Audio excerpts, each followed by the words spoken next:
এ মুসলমান, নবীজিকে তুমি কেমন ভালোবাসো?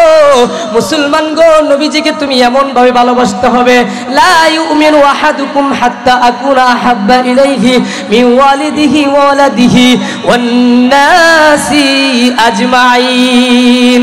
বলে তুমি নবীজিকে কেমন ভালোবাসো, এমন ভাবে ভালোবাসতে হইব।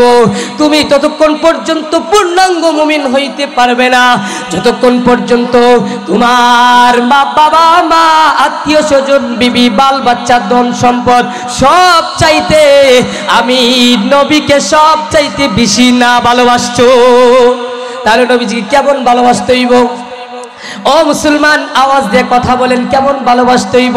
সব চাইতে আমার আপনার দয়ার নবী, মায়ার নবীকে ভালোবাসতে হইব। ও মুসলমান, মক্কার কাফের মুশরিকটা নবীজিকে কম কষ্ট দেয় না। ও মুসলমান গো, মক্কার কাফের মুশরিকটা কম কষ্ট দেয় না নবীজিকে। সাহাবায়ে কেরামরা মক্কা ছেড়ে কিছু কিছু সাহাবীরা হাবশা দেশে চলে গেছে, আবার কিছু কিছু সাহাবীরা আবিসিনিয়ায় চলে গেছে। ও মুসলমান, নবীজি আবার কিছু সাহাবায়ে কেরামদেরকে নিয়ে হিজরত করেছেন। ও মুসলমান, ওই সময় নবী বলেন, হে মক্কাবাসী, আমাকে যদি তোমরা তাড়া না দিতা তাহলে আমি নবী কোথাও যাইতাম না। ওয়ালাউলা আন্না কওমি আখরুজুনি মা সাকুনতা গায়রাকি। এরে মক্কাবাসী, আমাকে যদি তাড়া না দিতা আমি কোথাও যাইতাম না। তুমি আমার প্রিয়, তুমি আমার প্রিয়। ও মুসলমান, কেমন ভালোবাসছে? আর কাফের মুশরিকটা কেমন ভাবে নবীজিকে নির্যাতন করেছেন, ও মুসলমান, অত্যাচার করেছেন, তারপরেও নবীজি কোনোদিন তাদের বদলা নেন নাই। ও মুসলমান গো, নবীজি নামাজরত অবস্থায় আছেন। ওই সময় মক্কার বড় বড় লিডাররা এবং মুশরিকরা তারা নবীজির উটের, নবীজি নামাজরত অবস্থায় সিজদারত অবস্থায় ছিলেন, ওই সময় তারা উটের নারী বুড়ি নবীজির উপরে আইনা ফালাইয়া দিছে।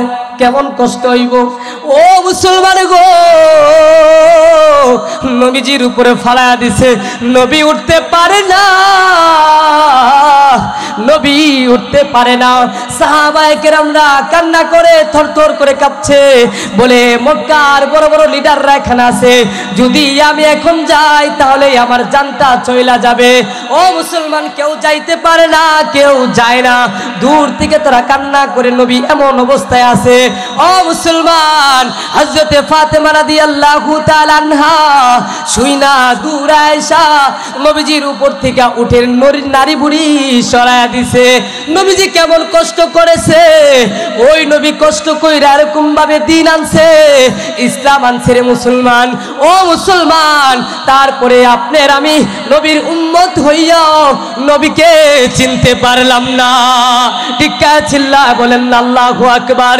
ও মুসলমান, নবীজি এমন কইরা কষ্ট করছে, তারপরেও মুসলমান যখন মক্কা বিজয় হইছে, ও মুসলমান, মক্কার মানুষেরা যারা নবীজিকে কষ্ট দিয়েছিল তারা তখন, আরে এখন তো মক্কা বিজয় হয়ে গেছে, আব্দুল্লাহর ছেলে মুহাম্মদ, আমরা যে তাকে কষ্ট দিয়েছি, নির্যাতন করেছি, এখন তো আমাদের বদলা নিবে, এখন তো আমাদের যাজা নিবে। ও মুসলমান, তখন তারা বাঁকতে শুরু করলো, তখন তারা পলায়ন শুরু করলো। নবীজি যখন শুনছে ক্বালা লা তাসরিবা ইয়াওমাকুমুল ইয়াওমা, ও মুসলমান, নবীজি যখন এই কথা শুনছে তখন তাদেরকে বলছে, ওই যে যারা নবীজিকে কষ্ট দিয়েছিল তাদেরকে নবীজি গোপনে গিয়া বলে, তোমরা যেখানে নিরাপদ মনে করো তোমরা সেখানেই থাকো। ওয়ামা আরসালনাকা ইল্লা রাহমাতাল লিল আলামিন। আল্লাহ তাআলা বলেন, তোমাকে জগৎবাসীর জন্য আমি করুণা বানিয়ে প্রেরণ করেছি। কাকে প্রেরণ করেছে? আপনার আমার নবী, দয়ার নবী, মায়ার নবী, রাহমাতাল লিল আলামিনকে আল্লাহ তাআলা এই জগৎবাসীর জন্য করুণা বানিয়ে প্রেরণ করেছে। বলেন না সুবহানাল্লাহ। মুসলমানি বান্দার আল্লাহর গোলাম নবীর উম্মত, করুণা গুণ যখন তার ভিতরে কম থাকে, অল্প থাকে, তখন তাকে বলা হয় করুণাকারী। আর যখন করুণা গুণ খুব বেশি পরিমাণ হয়ে থাকে, তখন তাকে বলা হয় করুণা। অর্থাৎ তার পুরা সত্যটাই হচ্ছে করুণা, তার পুরা সত্যটাই হচ্ছে করুণা। উনি হলো করুণার মূর্তি প্রতীক, উনি হলো করুণার মূর্তি প্রতীক। আমার আপনার নবী, দয়ার নবী, মায়ার নবীকে করুণার মূর্তি প্রতীক বলা হয়েছে। ও মুসলমান, এই করুণা কিভাবে প্রকাশ পেয়েছে? মুসলমান গো, আমরা সাধারণত বুঝি করুণা বলতে, আমরা সাধারণত বুঝি যে গরিব মানুষদেরকে সাহায্য সহযোগিতায় এগিয়ে আসা এবং দরিদ্রদেরকে সাহায্য সহযোগিতায় এগিয়ে আসা, এইগুলা আমরা করুণা বুঝি। ও মুসলমান, আল্লাহর রাসূল সাল্লাল্লাহু আলাইহি ওয়াসাল্লামের চরিত্র সম্পর্কে হাদিসের মধ্যে এসেছেন, মুসলমান গো, ইন্নাকা লাতাসিলুর রাহিমা ওয়া তাহমিলুল কুল্লা ওয়া তাকসিবুল মাদুমা ওয়া তাইনু আলা নুআইবিল হাক্কি। এর সার অর্থ হইল, মুসলমান, নবীজি কেমন দরুদি ছিলেন। আপনার আমার নবী, দয়ার নবী, মায়ার নবী, তিনি উনার আত্মীয় স্বজনদের সাথে সুসম্পর্ক বজায় রাখতেন। আর আমরার মধ্যে কেমন আত্মীয় স্বজনদের সাথে কিভাবে বিচ্ছেদ হইব, এটা আমরা চিন্তা করি, ঠিক কিনা? ও মুসলমান বান্দার আল্লাহর গোলাম নবীর উম্মত, আল্লাহর নবী সাল্লাল্লাহু আলাইহি ওয়াসাল্লাম কেমন উনার আত্মীয় স্বজনদের সাথে সুসম্পর্ক বজায় রাখতেন। ও মুসলমান গো, উনার আত্মীয় স্বজন এবং যারা আছেন তাদের সাহায্য সহযোগিতা এগিয়ে আসতেন। ও মুসলমান, কেমন করে এগিয়ে আসতেন? মুসলমান নিজের কাছে না থাকলেও তিনি অন্য হান থেকে এবং নিজে উপার্জন কইরাও সাহায্য সহযোগিতায় এগিয়ে আসতেন। আমরা কি এরকম ভাবে এগিয়ে আসতে পারি? একজন যদি একজনকে যাইস না, ঠিক কিনা? মুসলমান কো যাইস না, ঠিক কিনা এরকম বলে, কারণ হিংসা হয়। আবার আপনি আগে দেখতে হবে আল্লাহর রাসূল সাল্লাল্লাহু আলাইহি ওয়াসাল্লামকে যদি আপনি আদর্শিত হতে পারেন, রাসূল সাল্লাল্লাহু আলাইহি সাল্লামের নমুনা যদি আপনার ভিতরে ফিট করতে পারেন, তাহলে একজন আরেকজনকে দেখে কখনো কি করতে পারে না, হিংসা কাজ করতে পারে না, ঠিক কিনা? কারণ আমরা হলাম শেষ নবী, আখির নবীর উম্মত। মুসলমান গো, আল্লাহ নবী সাল্লাল্লাহু আলাইহি ওয়াসাল্লাম কেমন করে তিনি দয়া দেখাইতেন। ও মুসলমান, এইরকম গুণ তো আমার আপনার নবীর ভিতরে ছিলই। তার মধ্যে সবচেয়ে বড় যে কল্যাণকামিতা, মানুষের জন্য সবচেয়ে যে কল্যাণকামিতা করেছেন রাসূল, বড় দয়া দেখাইছেন, ওইটা হইল জাহান্নামকে কিভাবে, জাহান্নাম থেকে কিভাবে এবং জাহান্নামের শাস্তি থেকে তার উম্মতদেরকে কিভাবে বাঁচায়, কিভাবে জান্নাতে নেওয়া যায়। ও মুসলমান বান্দার আল্লাহর গোলাম নবীর উম্মত, দুনিয়ার মধ্যে এরকম সাধারণ কোনো কাজ করলে যদি করুণা হয়ে থাকে, তাহলে আমার আপনার নবী, দয়ার নবী, ওই অনন্তকাল শাস্তি থেকে বাঁচায়া, ওই জাহান্নাম থেকে বাঁচায়া আপনাকে আমাকে যার জান্নাতে কিভাবে নেওয়া যায় সেই চিন্তা ফিকির আমার আপনার নবী করেছেন। কেমন নবী পাইলাম, তারপরে আমরা নবীরে চিনতে পারলাম না। ও মুসলমান, নবীর কাছে নিজের কাছে না থাকলেও তিনি অন্য হান্তে দাঁড় কইরায়া আইনা ও মানুষদেরকে সহযোগিতা করতেন। আমাদের জন্য কোনো ওয়াজিব ফরজ নয় মানুষের থেকে দাঁড় কইরা মানুষকে সাহায্য সহযোগিতা করা। ও মুসলমান, আল্লাহর উপর এমন যার ভরসা আছে যে আমি যদি কোনো আল্লাহর বান্দাকে যদি আমি সাহায্য সহযোগিতা করি, তাহলে আমার আল্লাহ তাআলা আমাকে সাহায্য করবেন, এমন দৃঢ় বিশ্বাস যার ভিতরে আছে, সেই এরকম কাজ করতে পারে, ঠিক ঠিক কিনা? ও মুসলমান, হাদিসে কুদসির মধ্যে বলা হয়েছে আনা ইনদা যন্নি আবদি বি, বলে বান্দা তুমি আমার প্রতি যেমন ধারণা করবা আমি তোমার প্রতি তেমন ধারণা করব। অর্থাৎ তোমার ধারণাটা এমন হতে হবে যে আমার আল্লাহ তাআলা আমাকেই সব কিছু করাইবেন, ঠিক কিনা? ও মুসলমান বান্দার আল্লাহর গোলাম নবীর উম্মত, কেমন নবী পাইলাম? আনা আখিযুম বিহুজাজিকুম আনিন নার। ও মুসলমান, নবী বলেন আমি তোমাদের কোমর ধরে ধরে তোমাদেরকে জাহান্নাম থেকে বাঁচাই, তোমাদের কোমর ধরে ধরে আমি তোমাদেরকে জাহান্নাম থেকে বাঁচাই। তাহলে আমরা কেমন নবী পাইলাম? ওই নবীর ভালোবাসা আবার আপনার ভিতরে নাই, ওই নবীর ভালোবাসা আমার আপনার ভিতরে নাই, ওই নবীর সুন্নত তরিকা মোতাবেক আমরা চলতে রাজি না, ঠিক কিনা? ও মুসলমানি বান্দার আল্লাহর গোলাম, ও যুবক ভাই আমার, বিদ্যা বাবারা ভালো করে খেয়াল করে শুনুন।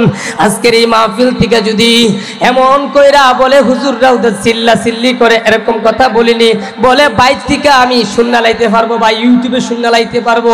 ও মুসলমান, আল্লাহর রাসূলের কথা যত তুমি শুনবা তত তোমার ঈমানটা আরো পাকাপোক্ত হইবে। এই জন্য যেখানে আল্লাহর রাসূলের কথা হয় ওইখানে গিয়ে আপনি বৈশা যাবেন, ঠিক কিনা? ও মুসলমান, কেমন নবী? নবী বলেন আলা আখিযুম বিহুজাজিকুম আনিন নার, আমি তোমাদের কোমর ধরে ধরে তোমাদেরকে জাহান্নাম থেকে বাঁচাই। ও মুসলমান, আল্লাহ তাআলা বলেন কুনতুম আলা শাফা হুফরাতিম মিনান নার ফাআনকাযাকুম মিনহা, তোমরা তো জাহান্নামের গর্তের কিনারায় গিয়ে পড়ার উপক্রম হয়েছিল, তোমরা তো জাহান্নামের গর্তের কিনারায় গিয়া পইরা ছিলা, তোমরা একমাত্র তোমাদেরকে রক্ষা করেছেন আল্লাহ তাআলা, রক্ষা করেছেন রাসূলের মাধ্যমে। কার মাধ্যমে? রাসূলের মাধ্যমে। ও মুসলমান গো, কেমন নবী? নবী শুধু উম্মতের জন্য কিভাবে উম্মত জাহান্নাম থেকে, জাহান্নামের শাস্তি থেকে কিভাবে বাইচা নবী তার উম্মতদেরকে জান্নাতে নেওয়া যায়, শুধু এই চিন্তা ফিকির ছিল। ও মুসলমান, কোন দুনিয়ার কোন মানুষের মধ্যে যদি ওয়ারেন্টের আসামি হয়ে যায় তাহলে ওই মানুষটা কি বাড়ির মধ্যে ঘুমাইতে পারবো? ঘুমাইতে পারবো না, কারণ কখন তার বাড়ির মধ্যে পুলিশ আইসা যায়, ঠিক কিনা? ও মুসলমান, নবীজির সময়টা কেমন ছিল? নবী হযরত আয়েশা রাদিয়াল্লাহু তাআলা আনহা বলেন যে তুমি যদি নবীজি সাল্লাল্লাহু আলাইহি ওয়াসাল্লামকে ঘুমন্ত অবস্থায় দেখতে চাও, রাতের বেলা যদি ঘুমন্ত অবস্থায় দেখতে চাও তাহলে তুমি ঘুমন্ত অবস্থায় দেখতে পাবে, আর যদি তুমি দিনের বেলায় যদি জাগ্রত অবস্থায় দেখতে চাও তাহলে তুমি জাগ্রত অবস্থায় পাবে। কারণ রাসূলের সময়টা এমন ছিল, এই ঘুম, এই সজাগ, তিনি উম্মতের চিন্তা ফিকির ছিল সারাক্ষণ। কেমন নবী পাইলাম, তারপরেও আমরা উম্মত হইয়াও নবীরে চিনতে পারলাম না। ও মুসলমান, নবীর সুন্নত তরিকা মোতাবেক আমরা চলতে রাজি না। কিছু কিছু যুবক ভাই আছে মাথার মধ্যে টুপিটা লাগাইলে পরে আমার স্মার্টনেস কমা যাইব, ঠিক কিনা? আছে না নাই? নবীজির সুন্নত টুপি লাগাইলে বলে আমার স্মার্টনেস কমা যাইব গা, দাড়ি রাখলে বলে আমাকে মুরব্বি দেখা যাইব। ও মুসলমান, আমি বলি তুমি যদি নবীর আশিক হয়ে থাকো, তুমি যদি নবীর উম্মত হয়ে থাকো, মুসলমান গো, তোমাকে যেই যাই বলুক সে আমার আসে যায় না, কারণ আমি নবীর উম্মত। ও মুসলমান, ওই নবীর জন্য যদি আমার শাহাদাত বরণ করতে হয়, ও মুসলমান গো, আল্লাহর নবী এবং উলি আউলিয়াদের জন্য যদি আমাদের শাহাদাত বরণ করতে হয়, ও মুসলমান, কেমন নবী পাইছি? ওই নবী তোমারে আমারে ফুলসিরাতে মিজানে মুসলমান গো আল্লাহর নবী সাল্লাল্লাহু আলাইহি ওয়াসাল্লাম সুপারিশ করবেন, ঠিক কিনা? ওই নবীর সুন্নত মানতে রাজি আছি না নাই? ও মুসলমান, আল্লাহর রাসূল সাল্লাল্লাহু আলাইহি ওয়াসাল্লাম হাদিসের মধ্যে বলেন, মান আহাব্বা সুন্নতি ফাকাদ আহাব্বানি ওয়া মান আহাব্বানি কানা মাই ফিল জান্নাহ। বলে যে আমার সুন্নতকে ভালোবাসলো, যে আমার সুন্নতকে ভালোবাসলো সে যেন আমাকে ভালোবাসলো, আর সে আমাকে ভালোবাসার কারণে সে আমার সাথে জান্নাতে যাবে। তাহলে নবীর সুন্নত মানতে রাজি আছি না নাই? ও মুসলমান, নবীর সুন্নত মানতে রাজি আছি না নাই? তাহলে তোমার মাথার মধ্যে, আমার মাথার মধ্যে, আপনার মাথার মধ্যে, আমার মাথার মধ্যে কেন সুন্নত টুপি থাকবে না? ও মুসলমান গো, ওই নবীর ভালোবাসা যদি আমার আপনার ভিতরে না ফিট করাইতে পারি, মুসলমান কালকে আমাদের ময়দানে যখন মাথার উপর সূর্য চলে আসবে, ওই দিন হাউজে কাউসারের পানি পান করাইবেন না। মুসলমান তাকেই হাউজে কাউসারের পানি পান করাইব যে আল্লাহর রাসূল সাল্লাল্লাহু আলাইহি ওয়াসাল্লামের সুন্নত মোতাবেক, সুন্নত তরিকা চলছে। ও মুসলমান, হাউজে কাউসারের পানি কেমন মুসলমান গো, একবার যদি কেউ পান করে তাহলে আর তার পিপাসা লাগবে না। যে সুন্নত তরিকা মোতাবেক চলবে সেই আল্লাহর রাসূল সাল্লাল্লাহু আলাইহি ওয়াসাল্লামের কাছ থেকে হাউজে কাউসারের পানি পান করবে। আমরা কি চাই কি চাই না হাউজে কাউসারের পানি পান করতাম? ও মুসলমান গো, তাহলে নবীজির সুন্নত তরিকা মোতাবেক চলবো, ঠিক কিনা? ও মুসলমান, বলতেছিলাম আল্লাহর রাসূল সাল্লাল্লাহু আলাইহি সাল্লাম কেমন দয়া দেখাইছেন, নিজের কাছে নাই তারপরেও তিনি অন্য হান্তিকে আইনা ওয়াও তিনি সাহায্য সহযোগিতা করছেন। আর আমরা কি করি? অপরজনকে সাহায্য সহযোগিতা করতে চাই না। ও মুসলমান, দরদ দেখাইতে চাই না।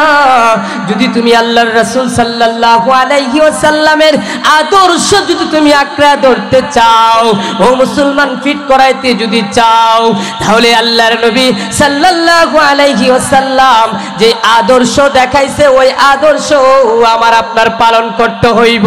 তখনই মুসলমান, তখনই নবীজির শাফাত আমি আর আপনি পাইব, ঠিক কিনা? তাহলে আল্লাহর নবী সাল্লাল্লাহু আলাইহি সাল্লামের সুন্নত মোতাবেক চলবো তো ইনশাআল্লাহ। ও মুসলমান, কেমন কইরা ইবাদত করতে হইবে মুসলমান গো? ও মুসলমান, যদি তুমি এমন ভাবে ইবাদত করতে পারো, অনেক মানুষ আছে বলে হুজুর অনেক ইবাদত করি আল্লাহ তো কবুল করে না। মুসলমান গো, তুমি এমন ভাবে ইবাদত করো যেইভাবে ইবাদত করলে আমার আল্লাহ খুশি হয়। এ মুসলমান, হাদিসের মধ্যে বলা হয়েছে তুমি এমন ভাবে ইবাদত করো, তুমি এমন ভাবে ইবাদত করো যেন তুমি আল্লাহ তাআলারে তুমি দেখতাছো। আর যদি না দেখা থাকো তাহলে মনে করতে হবে স্বয়ং আল্লাহ তাআলা তোমারে দেখতাছে। আর যদি তুমি এমন ভাবে ইবাদত করতে পারো তাহলে আল্লাহ তাআলা তোমার ইবাদত কবুল করবেন। আমরা তো অনেক মানুষ আছে নামাজের মধ্যে ফোন আইলে ফোন ধরি, আছে না নাই? ও মুসলমান, অনেক মানুষ জানেই না নামাজের মধ্যে ফোন ধরলে তার নামাজ হবে না। নামাজের মধ্যে ফোনটা ধইরা বলে আমি নামাজ আছি কতক্ষণ পরে, এরপর আবার নামাজও দাঁড়ায় জায়গা। ও মুসলমান, আল্লাহ তাআলা তোমারে এমন একটা জ্ঞান দান করছে, ওই জ্ঞানটার কাজে লাগাইয়া যদি তুমি চলতে পারো রে মুমিন, তাহলে তুমি এই দুনিয়ার জিন্দেগি তোমার জন্য সফল, আখিরাতের জিন্দেগিও সফল। আর যদি তুমি কাজে না লাগাইয়া যদি তুমি মন গড়া মতো বেহুদা ভাবে চলাফেরা করো, ও মুসলমান, এর জন্য কিন্তু আল্লাহ তাআলার কাঠগড়ায়া দাঁড়ায়া যাইতে হবে। ও মুসলমান, তাহলে আমরা আল্লাহর নবী সাল্লাল্লাহু আলাইহি ওয়াসাল্লাম, নবীজি সাল্লাল্লাহু আলাইহি সাল্লামের সুন্নাত মোতাবেক চলবো তো ইনশাআল্লাহ, চলবো তো ইনশাআল্লাহ। আর আমরা এমন ভাবে ইবাদত করব যেমন ভাবে ইবাদত করলে আমার আল্লাহ খুশি হয়, আমার নবী খুশি হয়। ও মুসলমান, মুসলমান নবীজি কেমন কইরা উম্মতের জন্য টেনশন আর পেরেশান ছিল।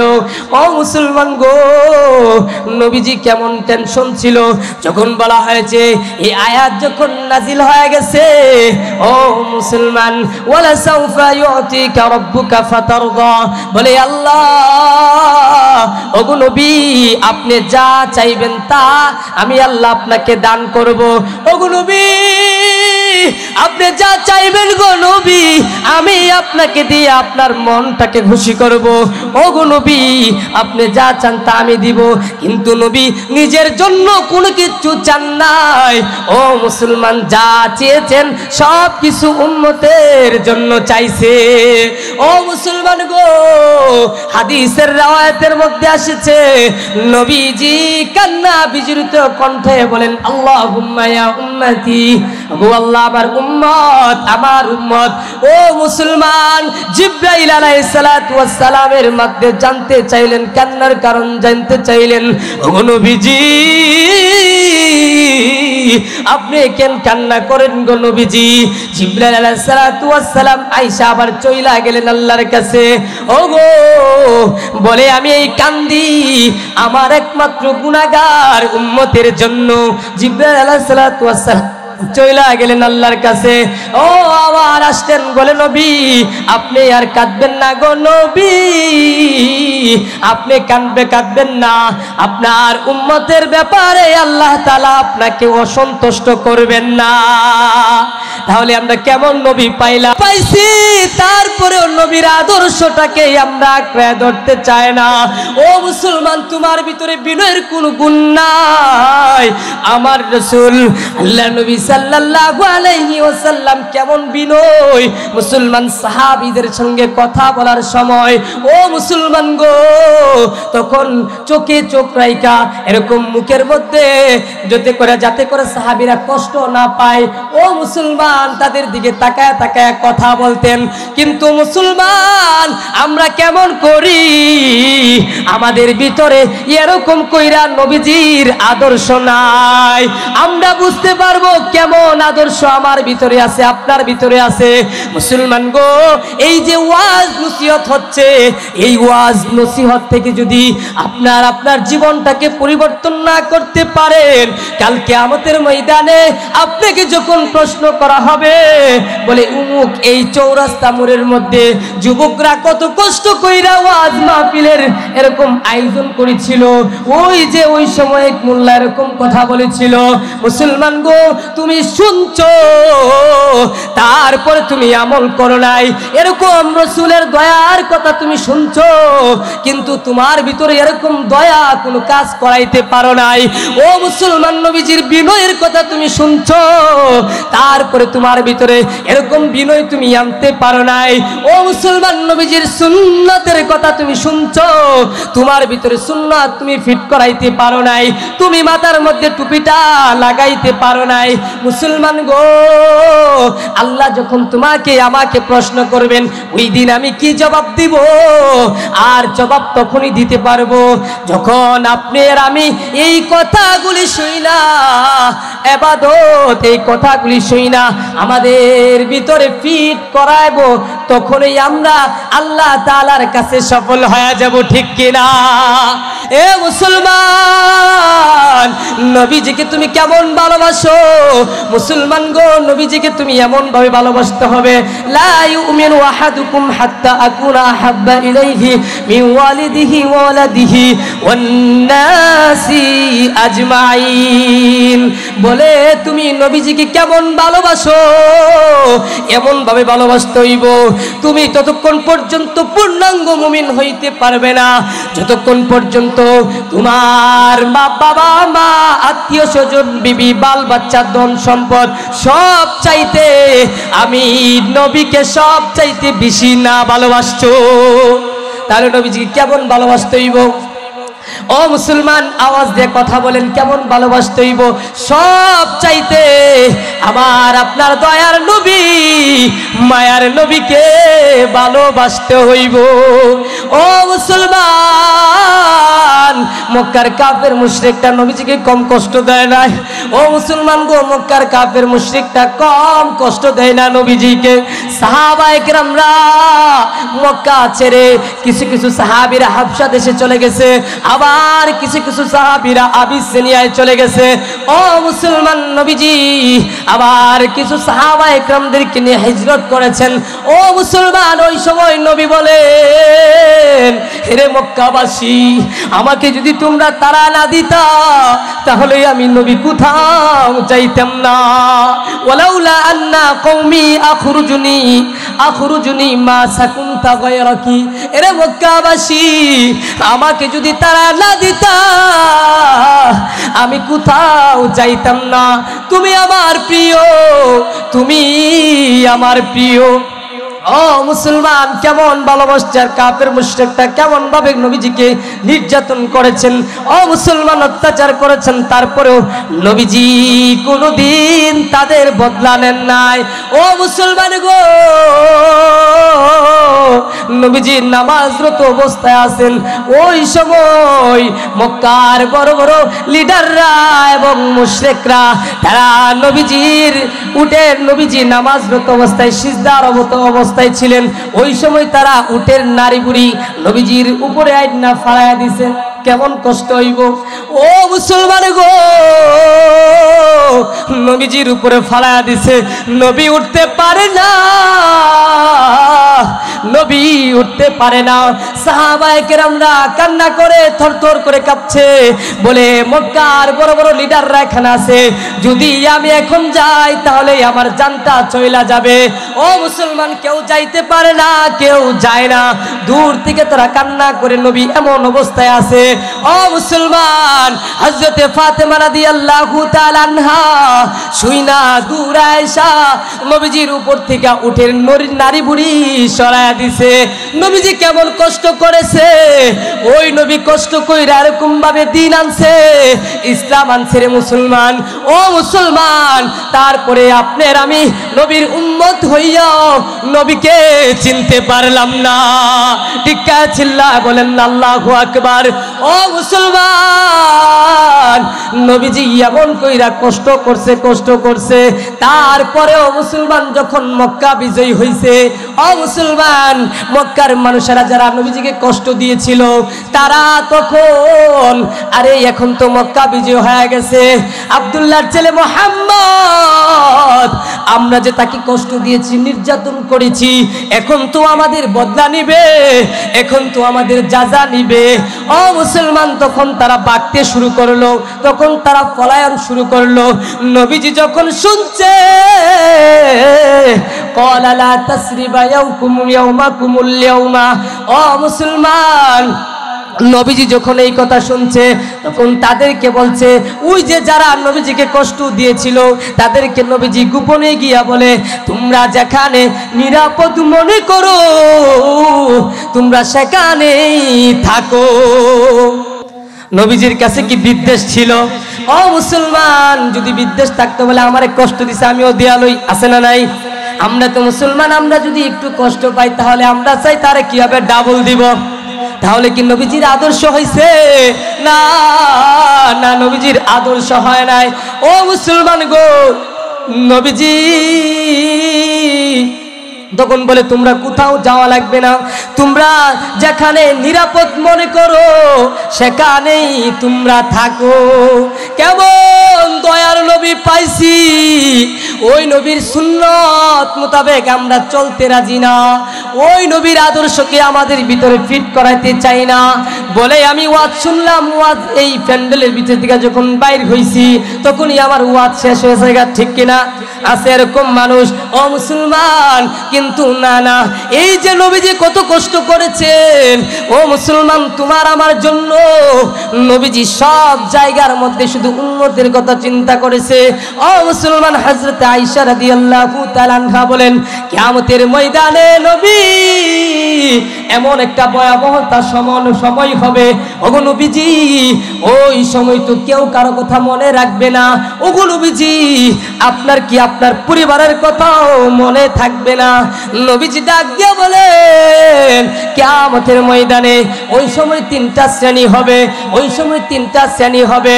বলে প্রথম তিনটা ক্ষেত্র হবে, ওই তিনটা ক্ষেত্রের মধ্যে একটা ক্ষেত্র হইল যে এমন হবে যে মানুষের আমলনামা যখন উড়াইয়া দেওয়া হবে, উড়াইয়া দেওয়া হবে, মানুষের আমলনামা যখন উড়াইয়া দেওয়া হবে, মানুষ চিন্তা পেরেশান থাকবে, বলবে আমার আমলনামা যারা নেককার তাদের আমলনামা সামনে থেকে আয়েশা তাদের ডান হাতে পৌঁছবে, ও মুসলমান যারা বদকার তাদের আমলনামা পিছন থেকে আয়েশা তাদের আমলনামা বাম হাতে পৌঁছবে।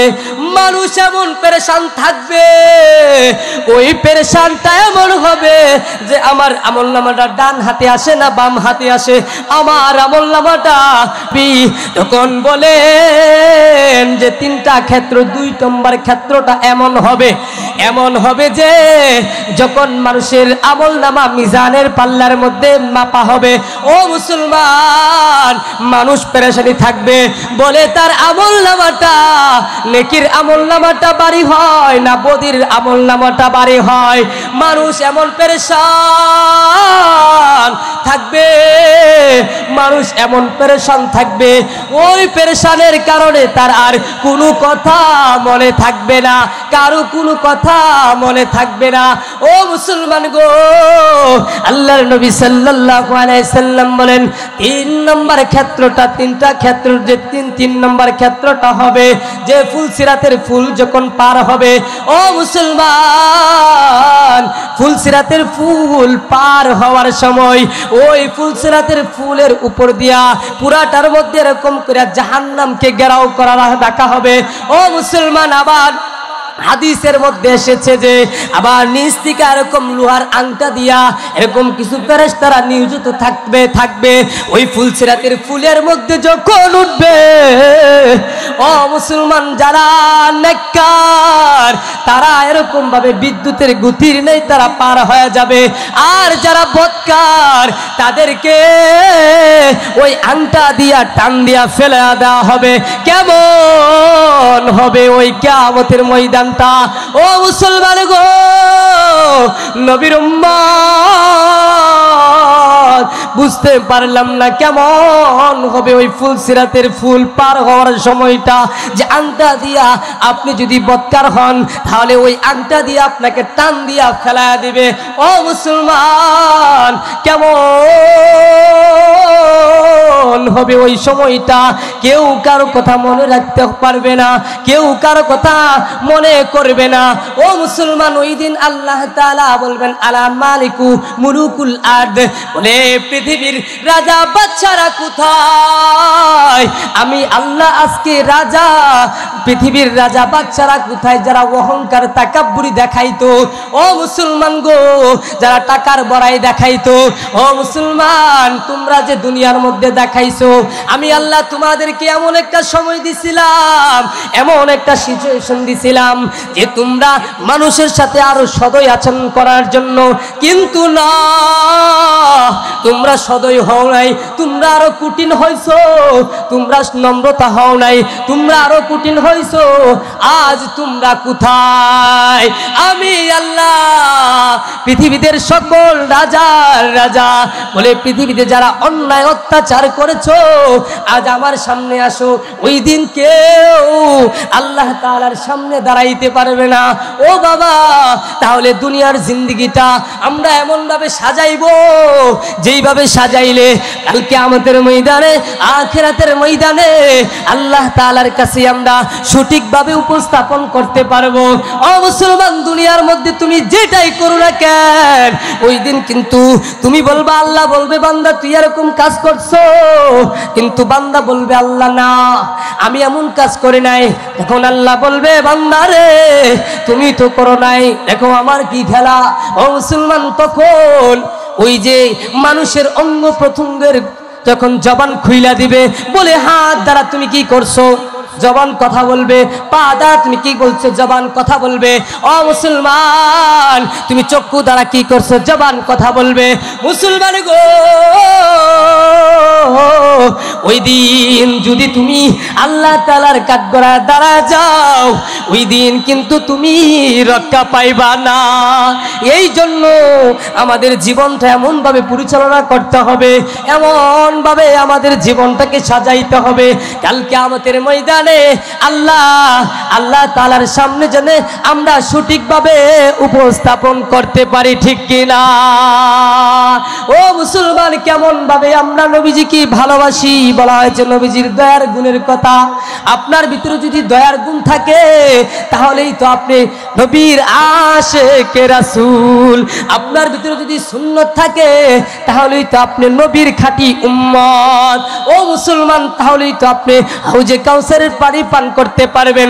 ও মুসলমান, তাহলেই তো আপনি ওই যে বলা হয়েছে আমলনামা আপনার ডান হাতে আসবে। ও মুসলমান, ওই যে বলা হয়েছে যে আমলনামা ওজন করা হবে, তখন আপনার নেকির পাল্লাটা ভারী হয়ে যাবে। ও মুসলমান, তখন আপনি দুনিয়ার মধ্যে এমন বিনয়তার সাথে যখন চলবেন, দুনিয়ার মধ্যে আপনার জীবনটাকে যখন এমনভাবে সাজাইবেন, ওই সময় মুসলমান গো, ওই যে ফুলসেরাতের ফুল আপনি পার হয়ে যাবেন। ও মুসলমান বান্দার, আল্লাহর গোলাম, কেমন নবী পাইছি, ওই নবীর সুন্নাত আঁকড়া যদি আপনি আর আমি ধরতে পারি, তাহলে আমাদের জিন্দেগি সফল, আখিরাতও সফল।